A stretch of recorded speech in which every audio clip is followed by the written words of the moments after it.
Yeah, I'll react to that, sure. Okay. Hi, guys. Happy December. Let's go. Preemptive like. There's Charlie.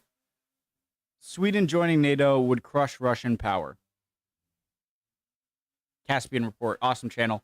Original link to the video, top of the description. Right below that, link to the Discord. Click on it. Send you right over there. Would love to have you. Go. The statue of King Charles. If you are not ready to learn, you're in the wrong class, my friend. This Phones is a away. statue of King Charles XII in the middle of Stockholm. His left hand points east towards Russia, while his right hand holds a sword. The message is Phones away. What do you say?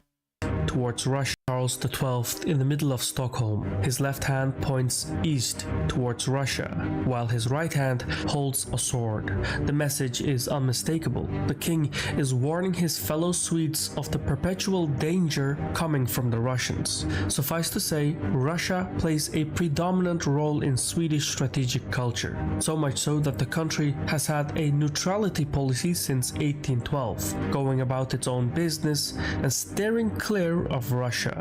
In recent years, however, anxiety over Russian aggression has surged. The invasion of Ukraine has proven to be the final straw. Sweden and Finland now look to join NATO and become part of America's security umbrella. What's more, Sweden plans to increase defense spending by 40% and raise an additional 30,000 personnel in the army by 2025. The Swedes are also ordering new ships and submarines and reactivating former air and naval bases. The wheels are turning, and frankly, they have to. For those who do not... Gotland, that's a really big deal. I learned from the, was it real life lore? Shoot. The Finland, okay.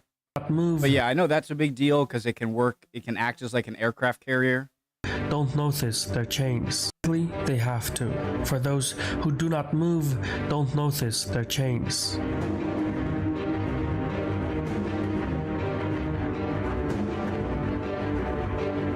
This is a really good channel. I've been watching it for quite a bit.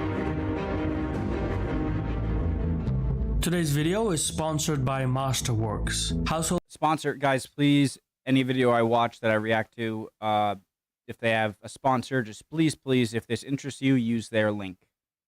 Debt has soared rapidly, and struggling portfolios could spell disaster. But McKinsey surveyed some of the biggest money managers in the world, and alternatives is the one asset class that keeps going strong. Fine art, in particular, has been outpacing the S&P 500 for the past 26 years. Even in 2022, fine art is up an average 26%. That's right. However, unless you're a millionaire, investing in art has been nearly impossible. Masterworks changes that. Using its platform, you can invest in artists like Banksy and Picasso for a fraction of the full cost. Masterworks qualifies their paintings with the SEC and breaks them into shares, so you can get a potential profit when they resell.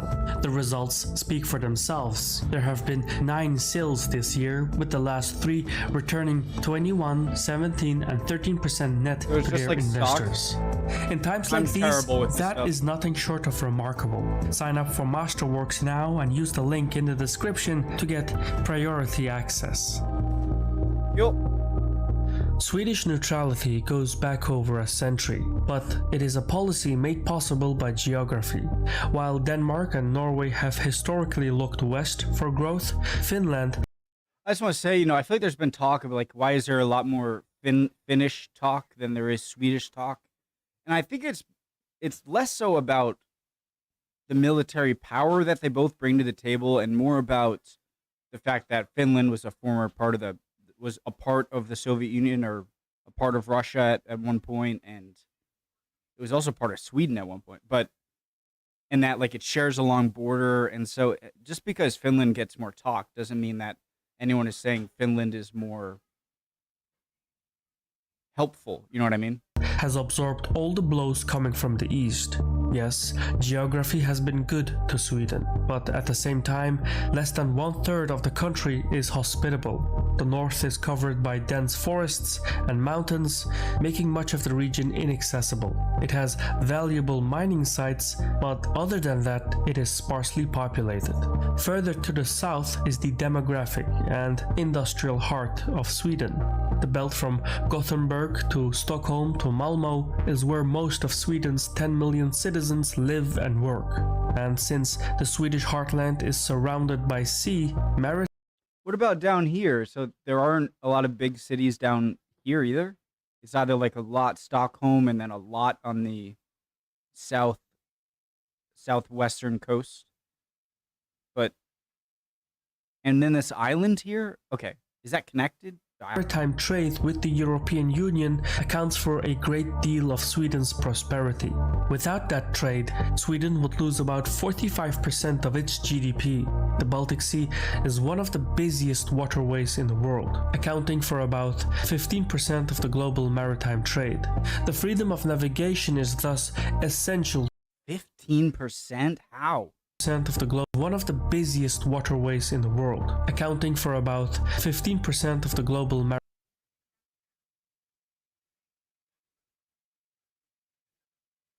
15%? I mean,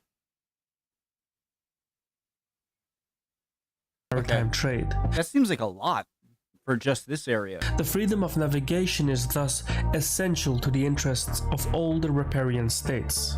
However, a good deal of shipping goes to and from Russia. By the same token, many ports in the Gulf of Finland and the Gulf of Bothnia freeze during winter. And since prosperity in the Baltics relies on maritime access, each state must therefore seek to acquire as many access points as possible.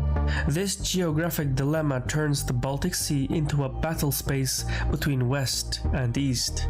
Sweden came close to dominating the region in the 17th century, until it nearly lost everything. From the end of the Finnish War in 1809 to the collapse of the Soviet Union in 1991, the Baltic Sea was a Russian lake. In the 1990s, there was a geopolitical timeout. Poland, Estonia, Latvia, and Lithuania were among the nations that quickly joined NATO. Meanwhile, Russia was left with the weakest connection to the Baltic Sea, retaining only a narrow access point around St. Petersburg, while its naval base in Kaliningrad was detached from the rest of the country. NATO expansion severely weakened Russia's hold in the Baltics. So from Russian perspective, the only way to counter NATO was to militarize Kaliningrad. And that's precisely what it did. Russia deployed anti-access aerial denial weapons, anti-aircraft and anti-missile systems, as well as fighter bombers and anti-ship missiles to Kaliningrad. By creating an air-sea bubble, the Russians calculated they could restrict the mobility of NATO forces in the area and turn the Baltic Sea back into a Russian lake. For a while, the strategy worked. The nearby nations put up with Russia's new playbook, though relations remained uneasy. The conflict in Ukraine, however, has changed the equation. Anxious nations put up with Russia's new playbook, though. I feel like I could watch that forever. Just seeing this giant thing traveling under the water and a little bit sticking out is just mesmerizing. Sorry, I'm paying attention. The nearby nations put up with Russia's new playbook, though relations remained uneasy. The conflict in Ukraine, however, has changed the equation. Anxious about a resurgent Russia, Sweden and Finland announced their candidacy for NATO membership in May 2022. While Finland's membership would crush Russian power in the Kola Peninsula, Sweden joining NATO would crush Russian power in the Baltic Sea. Though Sweden identifies as part of Scandinavia. I know the Swedish Navy is going to be really, really good because in a naval exercise, didn't they like take out an American carrier or something like that. So I know they've got a good navy. It is a Baltic powerhouse through and through. It has the largest maritime domain in the Baltic Sea, with free access to the North Sea thanks to Gothenburg. All this makes Sweden the most strategic state in the Baltics. But the pinnacle of Swedish real estate is Gotland, an island 170 kilometers south of Stockholm. Gotland makes up less than 1% of Sweden's total land area, but its extensive shorelines make it the perfect site for a military base. You don't have to be a genius to realize how important this island is. Gotland sits in the middle of the Baltic Sea and is only about 250 kilometers from the Russian naval base in Kaliningrad. There are many more choke points that could hamper Russia's lines of communication, but Gotland sits alone at the top. By turning the island into a watchtower, Sweden, and by extension NATO, would control a substantial chunk of the air and sea movements in the vicinity. Gotland is also a valuable cable relay station in the Baltic Sea.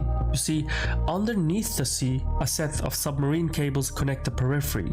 These provide digital data communications like internet and private data traffic. But there is more to it. Much of the communications among NATO members, including command and control functions, go through cable facilities on Gotland. In this way, what is the distance between Estonia and Finland? Like 100 kilometers or something? Functions go through. And yeah, like even if like Gotland itself was a country, then them joining NATO alone would be an enormous advantage. And I am not a military expert, I know, but you don't have to be a genius to realize facilities that. On Gotland. The one in big this island way, Sweden in the joining Baltic. NATO would grant the alliance strategic depth in an area once dominated by the Russians. Now, Sweden disbanded its units on the island in 2005, but it is currently being remilitarized for when it officially joins NATO. Infrastructure, personnel, and hardware on the island are being ramped up. Sweden aims to have at least 4,000 combat-ready personnel on Gotland by the end of 2022. That number is likely to go higher as Sweden becomes part of NATO. Seen in this way, Gotland is the single most important asset in the Baltic Sea. Whoever holds it and places integrated air defense and anti-ship systems on it will shape regional military activity. This may happen faster than in other places. The Swedish military is already interoperable with that of NATO, and when Sweden and Finland join NATO, all the Baltic riparian states would become part of the same alliance, all aiming their guns at Russia. That's what's so great about Sweden and Finland being, because it's not like these are nations that it's going to be kind of okay, you know, they're going to need a lot of like bringing up to speed in order to be a really functioning part of NATO. They're already really advanced, and so when you bring them in, it's gonna, I'd imagine it will be very seamless transition into, you know, we need this, this, and this, and they're like, yeah, we already have that, you know, so we're good. So, Gotland's militarization would happen swiftly, and it would place Sweden at the center of North Europe's geopolitical map. Russia would be outgunned and outnumbered. Still worse, Russia's operational range would be hampered by its lack of allies in the Baltic Sea. You see, in Eastern Europe, Russia has military bases in Belarus. In the Caucasus, it has bases in Armenia. And in Central Asia, there are bases in Kazakhstan, Kyrgyzstan, and Tajikistan. In the Baltics, however, Russia is all alone, surrounded by NATO on all sides. Without allies, Russia would not have the numbers and the space to keep the fight going. The size of the Russian army, combat-ready units and mechanized units alike, is relatively low in northwestern Russia, because the Kremlin has prioritized hard power in the Caucasus, on the Ukrainian border, and in the Arctic region. The truth is that the Russian forces in the northwest are not equipped for an armed conflict. Sweden, meanwhile, is going in the opposite trend. Stockholm plans to increase defense spending by 40% between 2021 and 2025. It wants to raise the number of personnel in the army from 60,000 to 90,000 by 2025. It is also ordering new ships and submarines and reactivating former air and naval bases. These rapid developments are noteworthy because Sweden is a deeply rooted naval power, with naval traditions going back to the Viking era. Even today, Sweden maintains the largest fleet in the Baltic Sea, with a total of 160.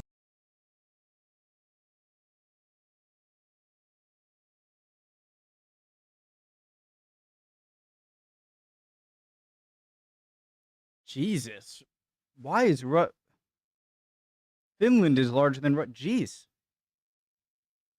So the Finnish and Swedish navies alone can take care of the Russian navy. Is that what I'm getting? 64 combat ships to Russia's 59 ships. Granted, most of Sweden's vessels are combat boats, but even without those, the naval capabilities of Russia and Sweden come pretty close. Granted, most of Sweden's vessels are combat boats, but even without those, the naval capabilities of Russia and Sweden come pretty close. Okay, but so Sweden and Finland together have over 50% of the naval power in the Baltic Sea. Did I get that? With so many new developments in Russia's borderlands, the militarization of Ukraine, the Baltics, Finland, and now Sweden's militarization of the naval domain in the Baltic Sea, Russia is facing an uncertain strategic future. It will be more exposed than it has been in centuries. Sweden joining NATO will tip the scales in the Baltics, and that's the last thing Russia needs, because it cannot handle another crisis. The Kremlin's schedule, as it stands, is already full. I've been your host Shirvan from Caspian Report. Help us to beat YouTube's algorithm by sharing, liking, and commenting on this video, and remember to hit the bell icon to receive further notifications. Thank you for watching, and Saul. Yeah, it was a great video. Melkor. Priority. Sweden's biggest strength, the Air Force, the biggest in the Nordics, and has very modern Gripen planes, which it intends to expand in numbers. And the Air Force is what can rapidly be sent to different places in the Baltics and truly contend with Russia. True.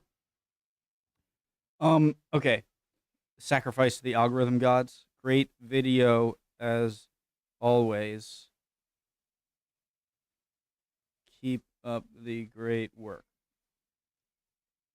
Smiley face. Boom. Yeah, it was a great video. I had an idea about the naval power because of that, talking about the war games with the U.S. or whatever you want to call it, naval exercise, whatever. And I didn't realize just this one right here. I didn't realize, one, the lack of Russian power in the Baltic, right here, and the fact that Finland and Sweden can pretty much handle the Baltic on their own with the backing of other NATO countries. For sure, they can do it, and that's big. That's huge. It was only an 11-minute video. Can't go hugely in detail, but yeah, it's a cool video.